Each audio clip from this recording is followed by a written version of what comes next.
各位聖徒們，神點解唔親自嚟到呢個地上，而係派佢嘅兒子耶穌以人嘅樣式嚟到呢個地上呢？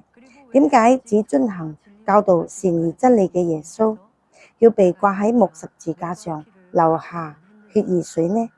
讓我哋嚟諗一下呢個其中嘅屬靈含義。耶穌雖然同我哋一樣披戴肉身，但係佢嘅水與血係同我哋完全唔同嘅。佢所流嘅血蘊含住我哋主嘅愛，為咗使我哋嘅罪得到寬恕，得到能夠遵行話語嘅能力，並獲得真生命。我哋絕不能夠忘記嗰份愛。約翰福音19章32至36節，只是來到耶穌那裏，見他已經死了，就不打斷他的腿，唯有一個兵丁拿槍扎他的肋旁，隨即有血和水流出來。神為咗獲得真兒女而設定嘅旨意中，最重要嘅部分就係耶穌被掛在十字架上，完成救贖人類嘅旨意嘅嗰一刻。呢個就係自創造天地萬物以來最感動嘅瞬間，亦都係極其彰顯神無限嘅愛嘅事件。當我哋知曉並從心裏相信十字架嘅旨意時，貧窮、疾病以及其他任何問題都可以得到解決，並得以擁有永恆嘅天國。今日我哋將探討羅馬兵丁冇打斷耶穌雙腳嘅原因，以及耶穌嘅肋旁被扎並流出水與血嘅旨意。耶穌被掛喺十字架殞命嘅嗰日係星期五，亦都係安息日嘅前一日。第二日星期六係猶太人無比重視嘅神聖嘅安息日，所以屍體唔能夠留喺十字架上。於是猶太人揾到巡撫比拉多，要求佢打斷嗰啲被釘喺十字架上嘅人嘅腳，並將屍體移走。得到巡撫嘅應許後，羅馬兵丁首先打斷咗強盜們嘅腿，以便俾佢哋快啲斷氣。然而我哋通過約翰福音19章33節嘅話語，可以知道耶穌已經死咗，所以冇打斷佢嘅腿。呢度蘊含住神嘅極大旨意。耶穌完全冇罪，但係為咗救贖全人類，脫離律法嘅咒詛，代替我哋受咒詛，死喺木十字架上。耶穌絕對唔係因為自己嘅罪被掛喺木十字架上，因此羅馬兵丁無法打斷耶穌嘅腿。為咗應驗詩篇34篇20節記載嘅話語，又保存他一身的骨頭，連一根也不折斷。神親自保護咗耶穌，使他的腿不被折斷。神喺民數記9章12節講到，一點不可留到早晨，羊羔的骨頭一根也不可折斷。佢哋要照逾越節嘅一切律例而守。又喺出埃及記12章46節講到，應當在一個房子裏吃，不可把一點肉從房子裏帶到外頭去。羊羔嘅骨頭一根也不可折斷，如此吩咐以色列百姓說，羊羔的肉可以吃，但是羊羔的骨頭一根也不可折斷。呢度嘅羊羔象徵住耶穌基督，正如羊將自己嘅奶、肉、毛皮都俾到人類一樣。耶穌愛我哋，甚至完全犧牲自己，將自己獻為祭物。約翰福音19章33至34節記載，只是來到耶穌那裏，見他已經死了，就不打斷他的腿，唯有一個兵丁拿槍扎他的肋旁，隨即有血和水流出來。耶穌本有神嘅形象，不如自己與神同等，反倒虛己，取咗奴僕嘅形象，成為人嘅樣式，毫無罪孽地死喺十字架上，為我哋打開咗救贖之路。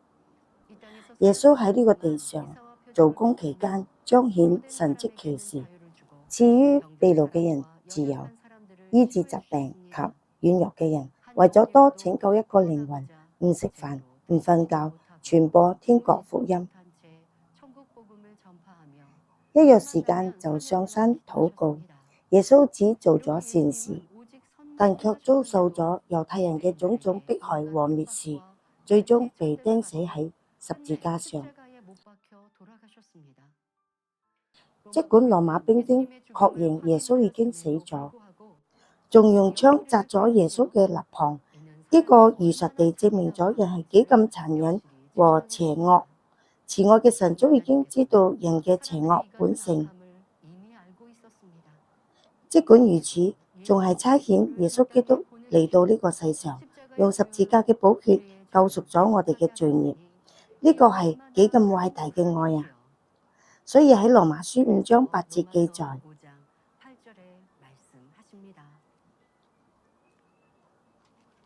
唯有基督在我們還作罪人的時候為我們死，神的愛就在此向我們顯明了。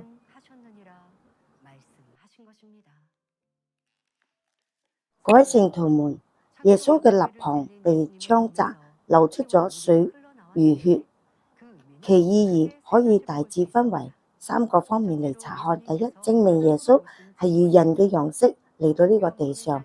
約翰福音1章1節記載，道就是神。約翰福音1章14節記載，道成了肉身，住在我們中間。亦都係講神親自道成肉身嚟到呢個世上，嗰位就係耶穌。神係聖潔嘅，罪人如果見到神就只能死，所以神無法直接出現喺人們面前。呢個就係點解耶穌以神兒子嘅身份披戴肉身嚟到世間，顯明神嘅存在。通過聖經，我哋可以睇出耶穌同我哋有住同樣嘅性情。馬可福音3章20節記載，耶穌進了一個屋子，眾人又聚集，甚至他連飯也顧不得吃。馬太福音8章24節記載，海裡忽然起了暴風，甚至船被波浪掩蓋，耶穌卻睡着了。有啲人可能會問，神嘅兒子點解會感到飢餓或痛苦呢？然而耶穌同我哋一樣，擁有有骨有肉嘅身體，所以到咗時間會食飯、瞓覺，有時亦都會感到傷心。如此，雖然係神嘅兒子，但係為咗確證佢係以肉身嚟到呢個地上，流出咗血與水。第二，具有肉身嘅人亦都可以以耶穌基督一樣，得以與神嘅性情有份。神係聖潔完全嘅，所以希望自己嘅兒女亦都能夠聖潔完全。所以喺彼得前書1章16節記載，你們要聖潔，因為我是聖潔的。馬太福音5章48節記載，你們要完全，像你們的天父完全一樣。彼得後書1章4節記載，